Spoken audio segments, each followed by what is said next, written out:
Maddie, Kaylee, Xana, and Ethan were the victims of a murderer who police believe methodically planned exactly how he would slip into their home under the cover of night, armed with a knife to commit murder. Now, these 4 innocent victims ended up in the crosshairs of a cold-blooded killer, but I suspect that 3 of them may have actually been collateral damage. And to understand why, we have to try to get inside of the alleged killer's mind. Let's go back to November 12th. It was a game day for the University of Idaho Vandals. Students partied, they drank, they laughed, they got home late, they went to bed. But for 4 of them, they wouldn't live to see the 13th. Now, I have spent months investigating the horrific events which transpired that night to make sense of it all, but according to theories by police, the fates of Xana, Ethan, Kaylee, and Maddie were sealed long before November. Now, on the day of his arrest, police searched Kohberger's apartment and Washington State University office looking for proof that he methodically planned his alleged crime. Investigators said in their search warrant affidavit that they were confident that Bryan Kohberger planned his actions ahead of time, likely at his residence or office.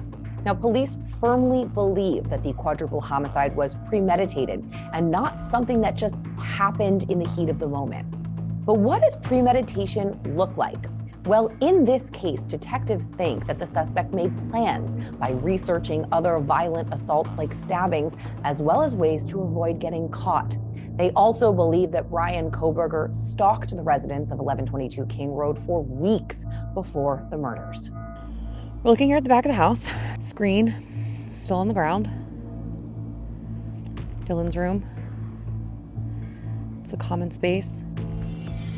Since day one, police have said that the quadruple homicide was targeted, and sources close to the investigation have indicated that it was just one target. Kaylee's family believes it was her.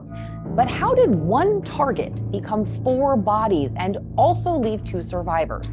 Well, it's my opinion that the suspected killer had planned to slaughter just one single victim that night, but that his plan went awry when he got in the house.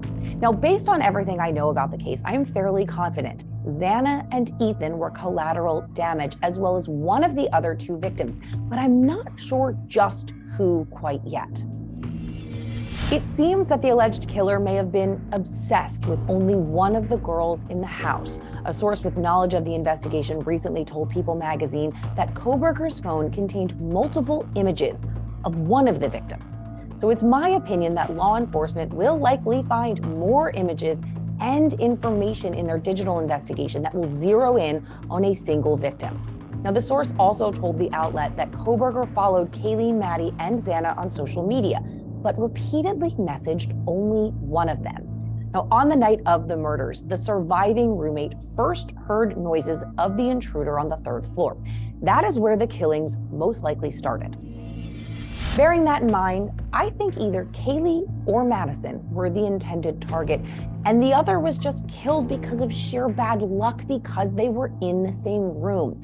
I believe the killer had a well-thought-out plan, and that plan that they had laid out in painstaking detail went totally wrong. I don't think the killer expected Maddie and Kaylee to be in the same bed, and that is where things just went off the rails. As for Xana, she was awake at the time of the killings, and it's my assertion that the killer realized she was up and had to kill her in order to keep her quiet. The surviving roommate heard crying from Xana's room, and the killer trying to calm her down by lying and saying he was going to help her before stabbing her to death. That would mean that Ethan, who was sleeping in Xana's bedroom, his girlfriend's bedroom, was most likely killed because he was just in the room when Xana was slaughtered. It's my opinion that the suspect never intended on having multiple victims, but likely felt he had to kill the 3 others, which is also why I think that there were 2 survivors left unharmed. Not only do I think the suspected killer had just one target, but I also think he became obsessed with that target months prior. Kohberger moved from his home in Pennsylvania to Washington State University in June of 2022 to get his doctorate in criminology. And it wasn't long before cops believe he started showing up at the victim's home. Before his arrest, investigators obtained a search warrant for Kohberger's historical cell phone data. And as early as August 21st, his phone pinged a tower covering 1122 King Road. That's more than 2 months before the murders. And on that first night, his phone allegedly was in the area for an hour from about 10:30 to 11:30 p.m. The thought of someone just lurking outside of your home at that time of night on its face value is creepy. But just picture what Kohberger could have seen. There's a parking lot behind the structure attached to a small apartment complex. From there, you could slip out of your car pretty much unnoticed and just watch.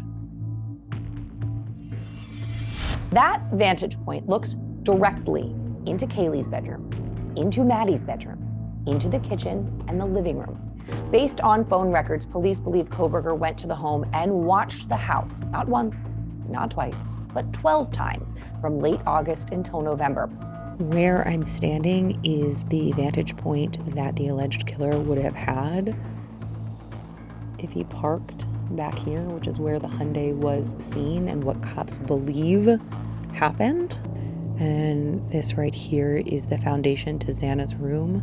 You can still actually see, even after all these weeks, the drips and drops of blood right there that had come out from the foundation. And of course, we now know that Xana was found on the floor of her bedroom, so that would make a lot of sense.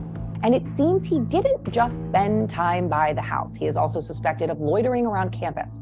A sophomore at the University of Idaho told a People reporter that they saw Bryan at the student union. Now, a student at the student union is not weird, but remember, Kohberger went to a completely different university. And this sophomore said, quote, "He was the type to stare. He wouldn't look away if you caught him staring, like he wanted you to notice he was looking at you." And another student said that they saw him so often on the University of Idaho campus that they just assumed he was enrolled there. Now, I have been to both the University of Idaho and Washington State University campuses.